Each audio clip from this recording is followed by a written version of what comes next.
പിതാവിൻ്റെയും പുത്രൻ്റെയും പരിശുദ്ധാത്മാവിൻ്റെയും നാമത്തിൽ ആമേൻ.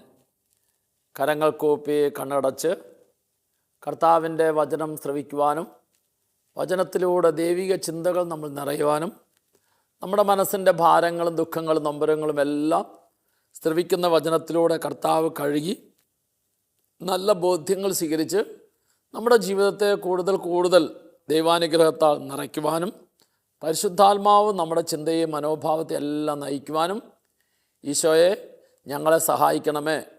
തുടർന്നുള്ള നിമിഷങ്ങളിൽ അവിടുത്തെ വചനത്തിലൂടെ ഞങ്ങൾക്ക് പുതിയ ചൈതന്യവും ശക്തിയും ഉണർവും ബോധ്യവും നൽകണമേ. നിത്യം പിതാവും പുത്രനും പരിശുദ്ധാത്മാവുമായ സർവേശ്വര എന്നേക്കും ആമേൻ. Praise the Lord. യേശുവെ നന്ദി, യേശുവെ സ്തോത്രം. ഈശോയിൽ ഏറ്റവും സ്നേഹമുള്ള സഹോദരി സഹോദരന്മാരെ, 4 വർഷങ്ങളായി തെങ്ങയിൽ നിന്ന് വീണ് തളർന്നു കിടന്ന രാമൻ എന്നു പേരായ ഒരു അക്രൈസ്തവ സഹോദരനെ ഡിവൈൻ ധ്യാന കേന്ദ്രത്തിൽ ധ്യാനിക്കാനായിട്ട് കൊണ്ടുവന്നു. അയാൾ ധ്യാനിക്കാനായിട്ട് വരുമ്പോൾ ആദ്യമായിട്ടാണ് വരുന്നത്. യേശു ക്രിസ്തുവിനെ കുറിച്ച് കേട്ടിട്ടില്ല, വചനം എന്താണെന്ന് കാര്യമായിട്ടൊന്നും അയാൾക്ക് അറിയത്തില്ല. അയാൾ 4 വർഷമായിട്ട് തെങ്ങയിൽ നിന്ന് വീണതിൻ്റെ ഫലമായി തളർന്നു കിടക്കുന്ന ഈ സഹോദരനെ കഴിഞ്ഞ 4 വർഷങ്ങളായി ചികിത്സിച്ചുകൊണ്ടിരുന്ന ഡോക്ടർ അവസാനം വിധി എഴുതി, ഇനി രാമൻ എഴുന്നേറ്റ് നടക്കുമെന്ന് തോന്നുന്നില്ല. അങ്ങനെ വൈദ്യശാസ്ത്രത്തിൻ്റെ മേഖലയിൽ യാതൊരു സാധ്യതയുമില്ലാത്ത അവസ്ഥയിൽ കിടക്കുമ്പോഴാണ് ഡിവൈൻ ധ്യാന കേന്ദ്രത്തെക്കുറിച്ച് കേട്ട് അങ്ങനെ പലരുടെയും സഹായത്തോടു കൂടി ഒരു ആംബുലൻസിൽ കടത്തി അദ്ദേഹത്തിൻ്റെ ഭാര്യയെ സഹായിക്കാനായിട്ട് കൂടെ കൊണ്ടുവന്നു. അങ്ങനെ ഡിവൈൻ ധ്യാന കേന്ദ്രത്തിലെ കിടപ്പ് രോഗികൾ കടന്ന് ധ്യാനിക്കുന്ന സ്ഥലത്ത് കൊണ്ടുപോയി കടത്തി.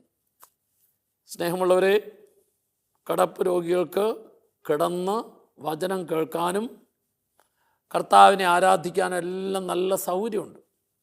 അങ്ങനെ കിടപ്പ് രോഗികളായിട്ട് ധ്യാനിക്കാൻ വരുന്നവരുടെ മുമ്പിൽ അവർക്ക് TV വെച്ച് കൊടുത്തിട്ടുണ്ടാവും. ഈ ടെലിവിഷനിലൂടെയാണ് സ്റ്റേജിലെ ശുശ്രൂഷ കാണുകയും കേൾക്കുകയൊക്കെ അവർ ചെയ്യുന്നത്. അങ്ങനെ രാമൻ കിടക്കുന്നതിൻ്റെ തൊട്ട് മുമ്പിൽ ഒരു TV ഉണ്ട്. അതിലൂടെയാണ് ഈ രാമൻ വചനം കേൾക്കുന്നത്.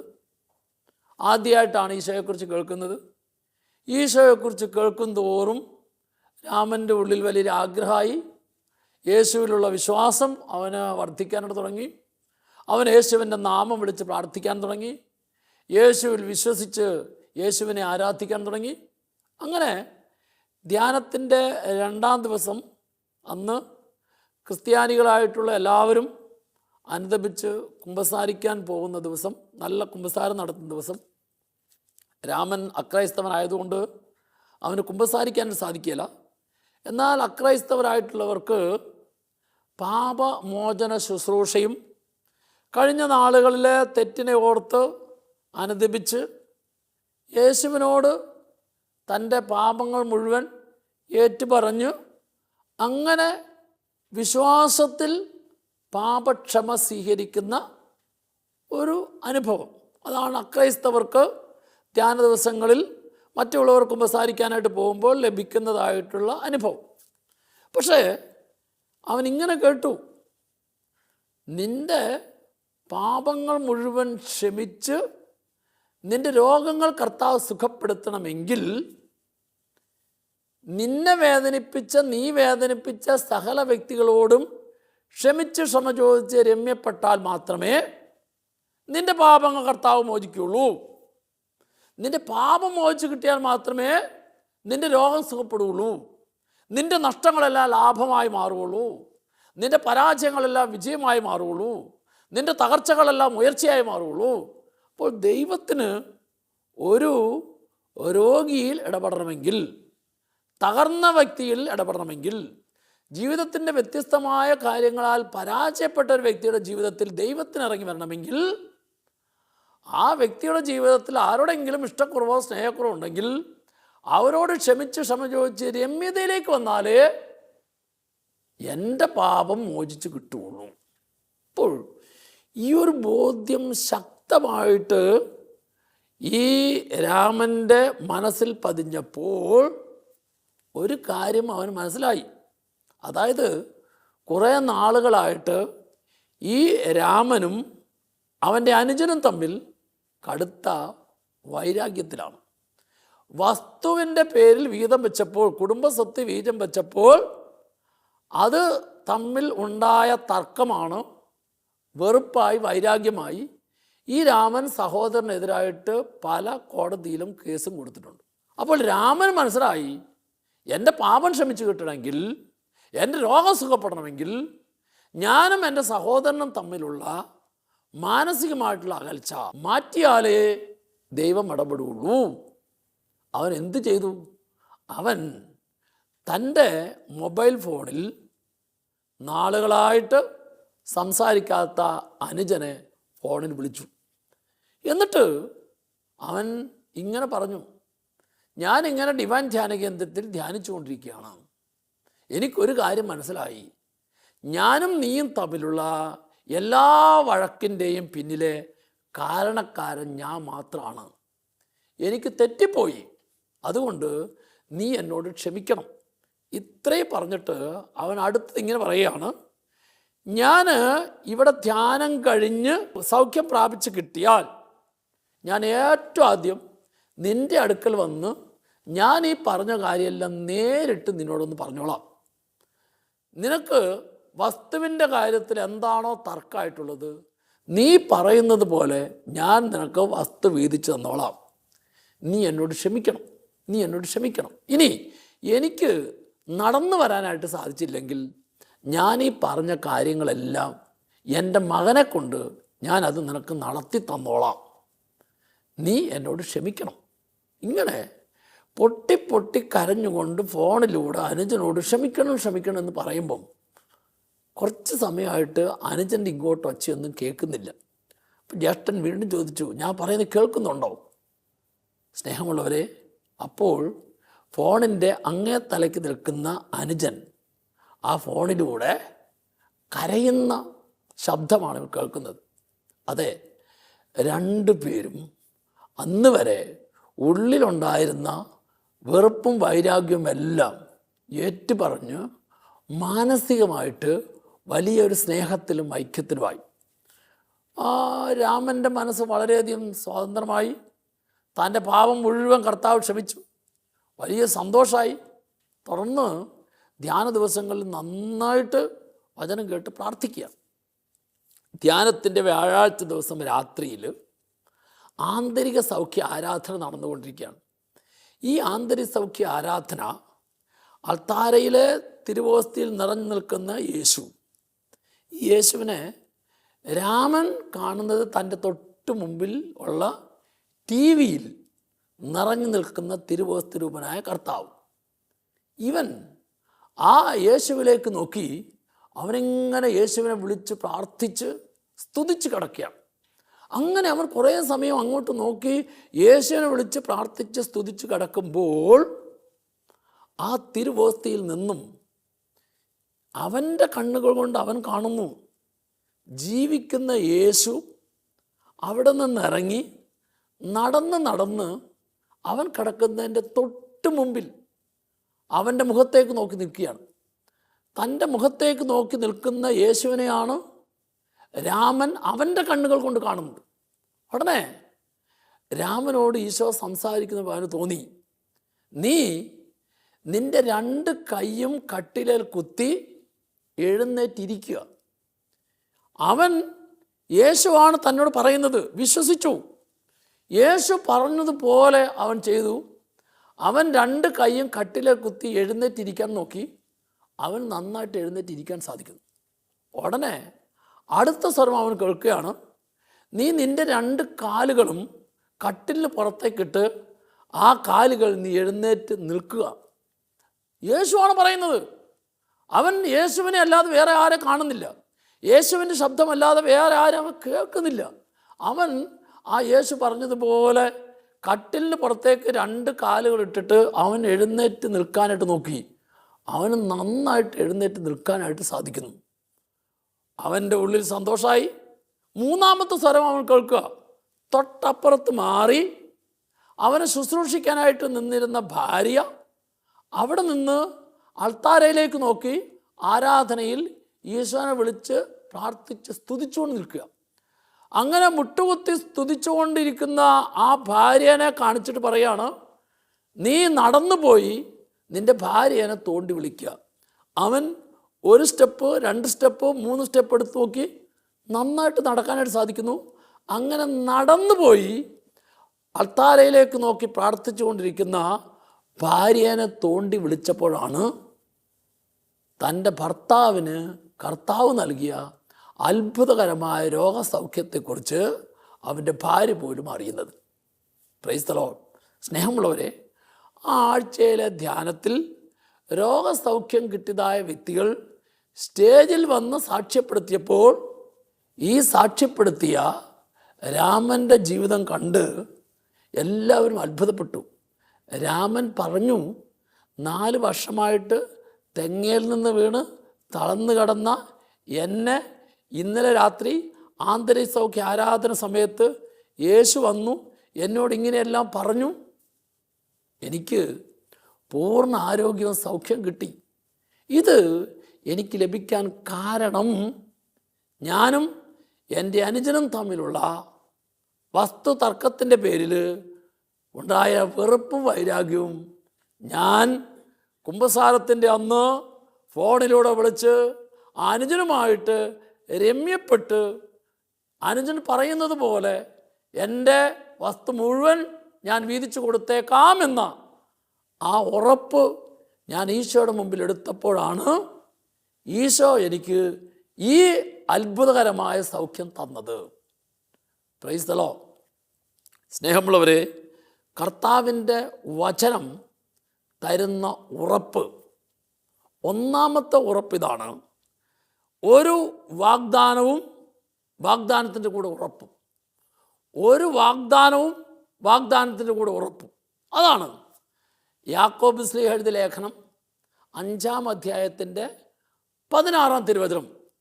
നിങ്ങളുടെ രോഗങ്ങൾ സുഖപ്പെടാൻ നിങ്ങൾ പരസ്പരം പാപങ്ങൾ ഏറ്റുപറയുവിൻ. പരസ്പരം പാപങ്ങൾ ഏറ്റുപറയുവിൻ എന്ന് പറഞ്ഞാൽ പരസ്പരം മാനസികമായിട്ട് എവിടെ അകൽച്ചയും എവിടെ ഇഷ്ടക്കുറവുമുണ്ടോ ആ അകൽച്ചയും ഇഷ്ടക്കുറവും നിങ്ങൾ നേരെയാക്കിയാൽ നിങ്ങൾക്ക് സൗഖ്യം കിട്ടും. അതെ, അപ്പോൾ രോഗം സുഖപ്പെടണമെങ്കിൽ ഉള്ളിൽ ആരോട് ഇഷ്ടക്കുറവോ സ്നേഹക്കുറവുണ്ടോ അത് പൂർണ്ണമായിട്ടും ക്ഷമിച്ച് രമ്യതയിലേക്ക് വരണം.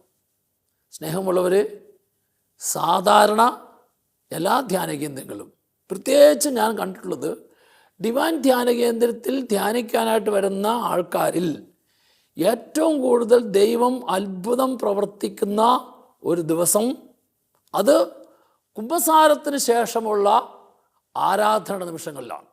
കാരണം നാളുകളായി വർഷങ്ങളായി ഉള്ളിൽ വെറുപ്പും വൈരാഗ്യവും പ്രതികാര ചിന്തയുമായിട്ട് കഴിയുന്ന വ്യക്തികൾ കർത്താവിൻ്റെ വചനം കേട്ട് ആ വചനത്താൽ ഇന്നലകളിലെ വെറുപ്പ് വൈരാഗ്യം എല്ലാം മാറ്റി സ്നേഹത്തിലും രമ്യതയിലേക്കും കടന്നു വരാനായിട്ടുള്ള തീരുമാനമെടുക്കുമ്പോൾ നാളുകളായിട്ട് തളർന്നു കിടന്നവർ, വൈദ്യശാസ്ത്രം കൈവിട്ടവർ, പലവിധത്തിലുള്ള ശാരീരികമായ രോഗവേദന പീഡകളാൽ കഴിയുന്നവർ, അവർക്കൊക്കെ ശരീരത്തിന് ആരോഗ്യവും രോഗങ്ങളിൽ സൗഖ്യവും കർത്താവ് തരുന്നു.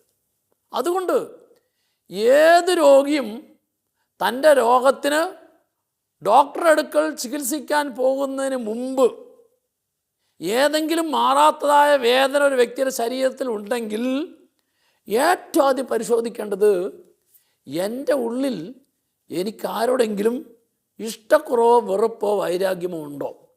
ഒരു വ്യക്തിയുടെ ഉള്ളിൽ ഏതെങ്കിലും കാരണങ്ങളാൽ വെറുപ്പിരിപ്പുണ്ടെങ്കിൽ ഈ ഉള്ളിലെ വെറുപ്പ്, ഈ ഉള്ളിലെ വൈരാഗ്യം ശരീരത്തിലെ ആരോഗ്യത്തെ കളയും.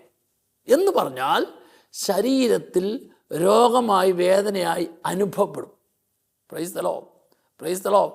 സ്നേഹമുള്ളവരെ, വിട്ടുമാറാത്ത ചില ശാരീരിക രോഗങ്ങൾക്ക്, വേദനകൾക്ക് പല വിധത്തിലുള്ള ഡോക്ടർമാരുടെ അടുക്കലും പല ആശുപത്രിയിൽ മാറി മാറി കാണും.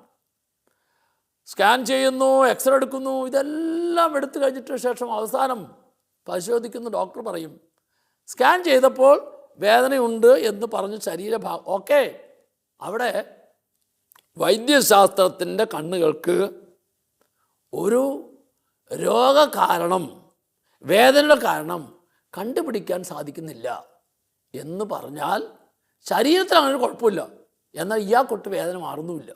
അപ്പം വ്യത്യസ്തമായ ആശുപത്രികൾ, ഡോക്ടർമാർ മാറി മാറി മരുന്ന് കഴിച്ചിട്ടും ഒരു കുറവുമില്ല. എന്താ ഈ കുറവില്ലാത്തതിൻ്റെ കാരണം? കുറവില്ലാത്തതിൻ്റെ കാരണം ശരീരത്തിലെ രോഗമല്ല, മറിച്ച് മനസ്സിൽ വെറുപ്പും ദേഷ്യവും ക്ഷമിക്കാൻ പറ്റാത്തതായ അവസ്ഥ വെച്ചിരിക്കുക. Praise the Lord.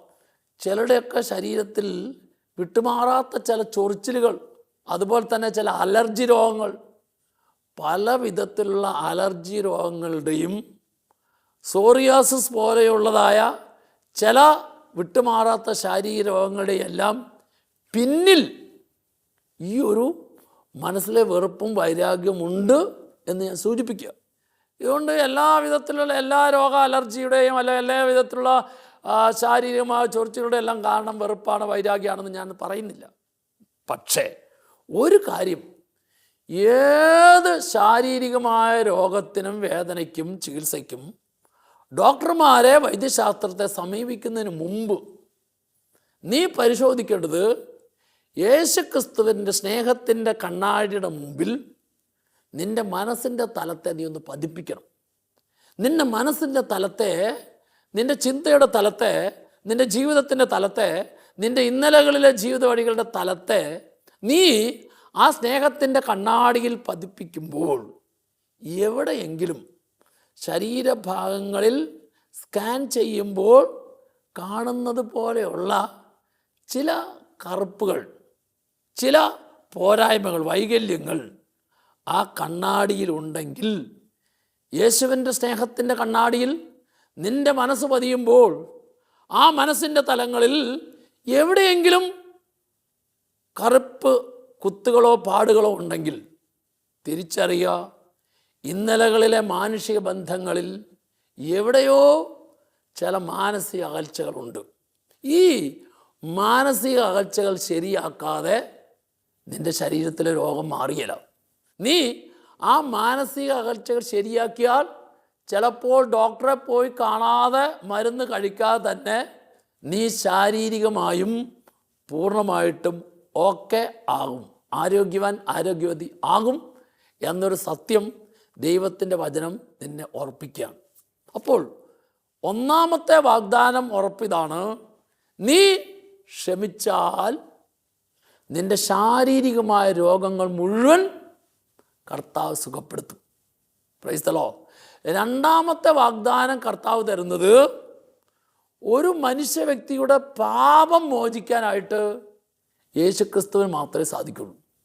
നീ എത്ര തെറ്റുകാരനായാലും തെറ്റുകാരിയായാലും നിൻ്റെ സകല പാപങ്ങളും അതിനെ ഓർത്ത് നീ അനുതപിച്ച് നല്ലൊരു കുമ്പസാരം നടത്തിയാൽ നിൻ്റെ സകല പാപങ്ങളും മോചിച്ചു കിട്ടും. എന്നാൽ സകല പാപങ്ങളും മോചിച്ച് കിട്ടാനായിട്ട് കർത്താവ് ഒരേ ഒരു കണ്ടീഷൻ, ഒരേ ഒരു വ്യവസ്ഥ, ഒരേ ഒരു കാര്യം പറയുന്നുള്ളൂ.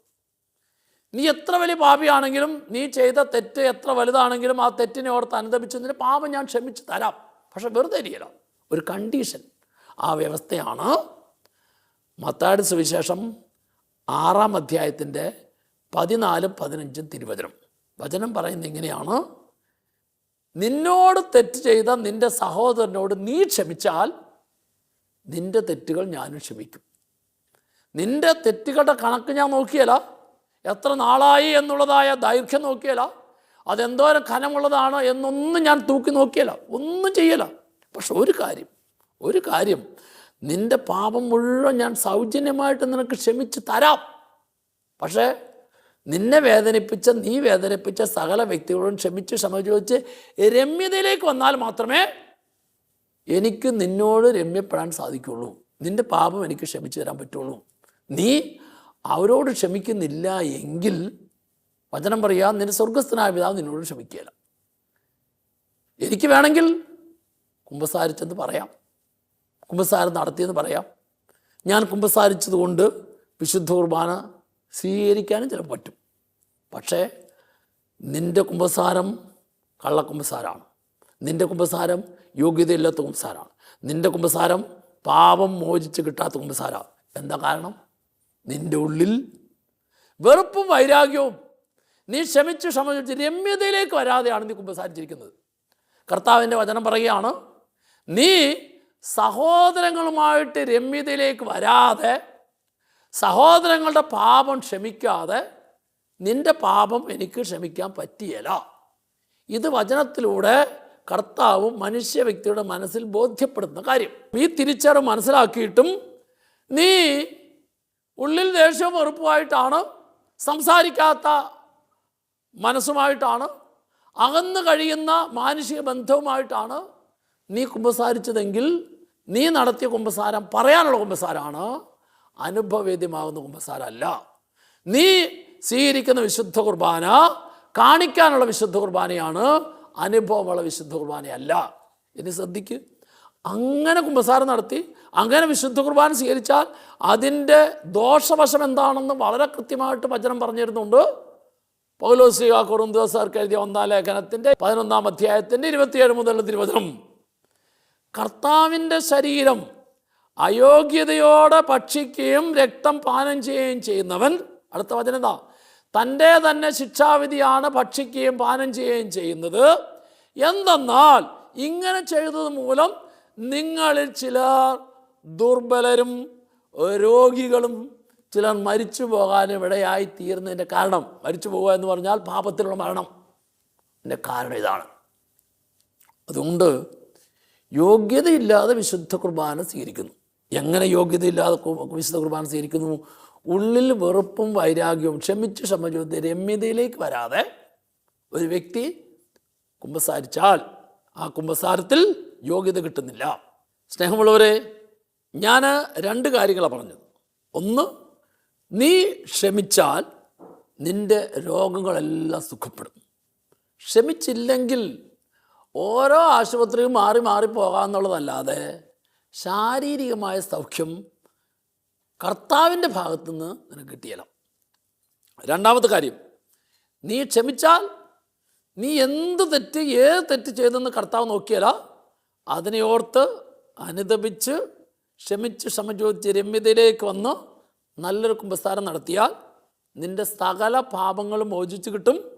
അതിനുശേഷം നീ സ്വീകരിക്കുന്ന ഓരോ വിശുദ്ധ കുർബാനയും ഏറ്റവും യോഗ്യതയോടുകൂടിയുള്ള വിശുദ്ധ കുർബാന സ്വീകരണമാകും. അതിലൂടെ കർത്താവിൻ്റെ അത്ഭുത പ്രവൃത്തി നടക്കും. മൂന്നാമത്തെ കാര്യം, മത്തായിയുടെ സുവിശേഷം 5-ാം അധ്യായം 23-ാം തിരുവചനം, ബലിപീഠത്തിൽ ബലിയർപ്പിക്കാൻ പോകുമ്പോൾ നിൻ്റെ സഹോദരന് നിന്നോട് എന്തെങ്കിലും വിരോധമുണ്ടെന്ന് തോന്നുന്ന പക്ഷം, വചനം പറയുകയാണ്, നീ ബലിവസ്തു എന്ന് പറഞ്ഞാൽ നീ ആദ്യം പോയി രമ്യപ്പെടുക, എന്നിട്ട് ബലിയർപ്പിക്കുക. നിൻ്റെ ഓരോ ദിവസത്തെയും വിശുദ്ധ കുർബാന അനുഭവവേദ്യമായി തീരണമെങ്കിൽ, വിശുദ്ധ കുർബാനയിലൂടെ അനുഗ്രഹം കിട്ടണമെങ്കിൽ, വിശുദ്ധ കുർബാനയിലൂടെ സന്തോഷം കിട്ടണമെങ്കിൽ, സൗഖ്യം കിട്ടണമെങ്കിൽ, നീ ആഗ്രഹിക്കുകയും പ്രാർത്ഥിക്കുകയും ചെയ്യുന്ന കാര്യങ്ങൾക്ക് ഉത്തരം കിട്ടണമെങ്കിൽ, നീ ബലിയർപ്പിക്കാൻ പോകുന്നതിന് മുമ്പ് ആരോടെങ്കിലും എന്തെങ്കിലും ഇഷ്ടക്കുറവുണ്ടെങ്കിൽ അതെല്ലാം സ്നേഹത്തിൻ്റെ തലത്തിലേക്ക് കൊണ്ടുവന്ന്, രമ്യതയുടെ തലത്തിലേക്ക് കൊണ്ടുവന്ന് നീ ബലിയർപ്പിക്കുക. നിൻ്റെ ബലി കർത്താവിൻ്റെ മുമ്പിൽ സ്വീകാര്യമായി തീരും. അതല്ലാതെ നീ ഏത് ബലിയർപ്പിച്ചു എന്ന് പറഞ്ഞാലും പറയാമെന്നുള്ളതല്ലാതെ ഫലം കിട്ടിയാൽ ഇതാ. Praise the Lord. സ്നേഹമുള്ളവരെ, 4-ാമത്തെ ഉറപ്പ്, 4-ാമത്തെ കണ്ടീഷൻ, നീ പ്രാർത്ഥിച്ചാൽ നിൻ്റെ പ്രാർത്ഥന കേൾക്കണമെങ്കിൽ, അതാണ് മർക്കോസിൻ്റെ സുവിശേഷം 11-ാം അധ്യായം 24-ാം തിരുവചനം, നിങ്ങൾ പ്രാർത്ഥിക്കുകയും യാചിക്കുകയും ചെയ്യുന്നത് എന്തും ലഭിക്കുമെന്ന് വിശ്വസിക്കുകയും ലഭിക്കുക തന്നെ ചെയ്യും, ലഭിക്കുക തന്നെ ചെയ്യും എന്ന് പറഞ്ഞിട്ട് അടുത്തൊരു കണ്ടീഷൻ പറയാം. ലഭിക്കണമെങ്കിൽ ആരോടെങ്കിലും എന്തെങ്കിലും ഇഷ്ടക്കുറവോ സ്നേഹം അവരോട് രമ്യപ്പെട്ടിട്ട് പ്രാർത്ഥിക്കുക. നിങ്ങൾ പ്രാർത്ഥിക്കുകയും ചോദിക്കുകയും ചെയ്യുന്ന എന്ത് ലഭിക്കും? ലഭിക്കണമെങ്കിൽ ആരോടെങ്കിലും ഇഷ്ടക്കുറവോ സ്നേഹക്കുണ്ടെങ്കിൽ രമ്യതയിലേക്ക് വന്നിട്ട് പ്രാർത്ഥിക്കുക. ഉള്ളിൽ വെറുപ്പും ദേഷ്യവുമായിട്ട് നീ പ്രാർത്ഥിച്ചാൽ പ്രാർത്ഥനയ്ക്ക് ഉത്തരം കിട്ടിയല്ല. ഇതാണ് 4-ാമത്തെ വ്യവസ്ഥ. 5-ാമത്തെ വ്യവസ്ഥ, നീ ക്ഷമിച്ച് പ്രാർത്ഥിച്ചാൽ നിന്നിൽ ദൈവത്തിൻ്റെ കൃപ നിറയും. ഹെബ്രായ ലേഖനം 12-ാം അധ്യായം 15-ാം തിരുവചനം ഓർമ്മപ്പെടുത്തുന്ന കാര്യങ്ങളാണ്. ദൈവകൃപ ആർക്കും നഷ്ടമാകാതിരിക്കാൻ ശ്രദ്ധിക്കുവിൻ. ദൈവകൃപ ദൈവികത മാനുഷികതയിൽ നിന്ന് മാനുഷികതയെ ദൈവികതമാക്കി മാറ്റുന്നതാണ് ദൈവകൃപ. മനുഷ്യൻ്റെ കുറവുകളിലും പോരായ്മകളെല്ലാം ദൈവത്തിൻ്റെ ദൈവീകത, ദൈവിക ചൈതന്യം, ദൈവിക ശക്തി, ദൈവികമായ നിറവ് വന്ന് നിറയുമ്പോൾ മനുഷ്യൻ്റെ കുറവുകളെയും നൊമ്പരങ്ങളെയും വേദനകളെല്ലാം അനുഗ്രഹമാക്കി മാറ്റുന്നതാണ് ദൈവകൃപ. ഈ കൃപ മനുഷ്യൻ നിറയണമെങ്കിൽ കർത്താവിൻ്റെ വചനം പറയുകയാണ്, വിദ്വേഷത്തിൻ്റെ വേര് വളരാതിരിക്കാൻ സൂക്ഷിക്കും. അപ്പോൾ ഒരു വ്യക്തിയുടെ ഉള്ളിൽ വിദ്വേഷത്തിൻ്റെ വേരുണ്ടെങ്കിൽ, ഇഷ്ടക്കുറവിൻ്റെതായ വേരുണ്ടെങ്കിൽ ആ വ്യക്തി ദൈവത്തിൻ്റെ കൃപ നിറയണം. ദൈവകൃപ നിറയാനായിട്ട് ഏറ്റവും പ്രധാനപ്പെട്ട ഒരു കാര്യം, ഉള്ളിൽ ആരോടും പക ഉണ്ടാകാതിരിക്കുക, വെറുപ്പ് ഉണ്ടാകാതിരിക്കുക എന്നുള്ളതാണ്. Praise the Lord. സ്നേഹമുള്ളവരെ, 6-ാമത്തെ ഉറപ്പ്, 6-ാമത്തെ കണ്ടീഷൻ, നീ ക്ഷമിച്ചാൽ ദൈവത്തിൻ്റെ മകനും മകളുമായിത്തീരും. അതാണ് മത്തായിയുടെ സുവിശേഷം 5-ാം അധ്യായം 44-45 തിരുവചനം. നീ നിന്റെ സഹോദരനെ ക്ഷമിച്ചാൽ സ്വർഗസ്ഥനായ പിതാവിൻ്റെ മകനും മകളുമായിത്തീരും. ഞാൻ യഥാർത്ഥത്തിൽ പിതാവായ ദൈവത്തിൻ്റെ മകനാണ്, മകളാണ് എന്ന് എനിക്ക് അവകാശപ്പെടാനായിട്ട് സാധിക്കണമെങ്കിൽ എൻ്റെ ഉള്ളിൽ ആരോടെങ്കിലും ഇഷ്ടക്കുറവോ സ്നേഹക്കുണ്ടെങ്കിൽ അവരോട് ക്ഷമിച്ച് രമ്യതയിലേക്ക് വരണം. ഈ രമ്യതയുടെ മനസ്സാണ്, വെറുപ്പില്ലാത്ത മനസ്സാണ് എന്നെ ദൈവത്തിൻ്റെ മകനും മകളുമാക്കി മാറ്റുന്നത്. ഇനി 7-ാമത്തെ വ്യവസ്ഥ, അതാണ് നീ ക്ഷമിച്ചാൽ മറ്റൊരു ക്രിസ്തുവായി മാറും. സഭയിൽ ആദ്യത്തെ രക്തസാക്ഷി സ്റ്റീഫൻ, യേശു കുരിശിൽ പ്രാർത്ഥിച്ച ആ പ്രാർത്ഥനയുടെ അർത്ഥം തൻ്റെ ജീവിതത്തിൽ സ്വീകരിച്ച വ്യക്തിയാണ്. അതാണ് വചനത്തിലെടുത്ത് പറയുന്നത്. അപ്പോസ്തല പ്രവർത്തനങ്ങൾ 7-ാം അധ്യായം 54 മുതൽ 59 വരെയുള്ള തിരുവചനങ്ങൾ കാണുന്നു. സ്റ്റീഫൻ ക്ഷമിച്ചുകൊണ്ട് മരിച്ചപ്പോൾ യേശുക്രിസ്തുവിൻ്റെ കരങ്ങളിൽ സ്വർഗീയ ആനന്ദം അനുഭവിച്ചു. ആര് രമ്യതയിലേക്ക് വരുന്നോ അവർക്കൊക്കെ ലഭിക്കുന്ന അനുഭവമാണ് സ്വർഗീയമായ ആനന്ദം. ഇപ്പം നമ്മുടെയൊക്കെ ജീവിതത്തിൽ ഈ സ്വർഗീയ ആനന്ദം അനുദിന ജീവിതത്തിൽ അനുഭവിക്കാനും സ്വീകരിക്കാനും സാധിക്കുമ്പോഴാണ് നമ്മുടെ ജീവിതം വിലപ്പെട്ട ജീവിതമായി മാറുന്നത്. അപ്പോൾ സ്നേഹമുള്ളവരെ, ഞാൻ ക്ഷമിച്ചാൽ ലഭിക്കുന്ന 7 വ്യവസ്ഥകളെക്കുറിച്ചാണ് പറഞ്ഞത്. 1, ക്ഷമിച്ചാൽ നിന്റെ രോഗം സുഖപ്പെടും. 2, ക്ഷമിച്ചാൽ നിന്റെ പാപങ്ങൾ ക്ഷമിക്കപ്പെടും. 3, ക്ഷമിച്ചാൽ നിന്റെ ബലി സ്വീകരിക്കും. 4, ക്ഷമിച്ചാൽ നിന്റെ പ്രാർത്ഥന കേൾക്കും. 5, ക്ഷമിച്ചാൽ നിന്റെ ദൈവത്തിൻ്റെ കൃപ നിറയും. 6, ക്ഷമിച്ചാൽ നീ ദൈവത്തിൻ്റെ മകനും മകളുമാകും. 7, നീ ക്ഷമിച്ചാൽ നീ മറ്റൊരു ക്രിസ്തുവായി മാറും. നമ്മുടെയൊക്കെ ജീവിതം മറ്റൊരു ക്രിസ്തുവിൻ്റെ ജീവിതമായി മാറുവാൻ ഈ ഭൂമിയിൽ യേശുവിൻ്റെ ജീവിതം എൻ്റെ ജീവിതത്തിലൂടെ കാണിച്ചു കൊടുക്കാൻ വിളിക്കപ്പെട്ട വ്യക്തിയാണ്. നമുക്ക് ഈ ഒരു അനുഭവത്തിലേക്ക് കടന്നു വരുവാൻ നമ്മുടെ മനസ്സിനെയും ഹൃദയത്തെയും ചിന്തയും എല്ലാം ഒരുക്കാം. ഒരു നിമിഷം കരങ്ങൾ കൂപ്പി കണ്ണടച്ച്, എൻ്റെ ഉള്ളിൽ ദൈവത്തിൻ്റെ വചനത്തിൻ്റെ പ്രകാശം കടന്നു വരുമ്പോൾ, ഈ പ്രകാശത്തിൻ്റെ മുമ്പിൽ ഞാൻ നിൽക്കുമ്പോൾ എവിടെയെങ്കിലും ആരോടെങ്കിലും എൻ്റെ ഉള്ളിൽ ഇഷ്ടക്കുറവോ സ്നേഹക്കുറവോ ഉണ്ടെങ്കിൽ അവരോടെല്ലാം രമ്യതയിലേക്ക് വന്നു എൻ്റെ മനസ്സ് കൂടുതൽ യേശുവിൻ്റെ സ്നേഹത്തിൻ്റെ പ്രകാശത്താൽ, വചനത്തിൻ്റെ പ്രകാശത്താൽ നിറയുന്നതിന് വേണ്ടി ആഗ്രഹിക്കാം. ഈശോയെ, അതിനെന്നെ സഹായിക്കണമേ. പരിശുദ്ധാത്മാവെ, എന്നെ ശക്തിപ്പെടുത്തണമേ. നിത്യം പിതാവും പുത്രനും പരിശുദ്ധാത്മാവുമായ സർവേശ്വര എന്നേക്കും ആമേൻ.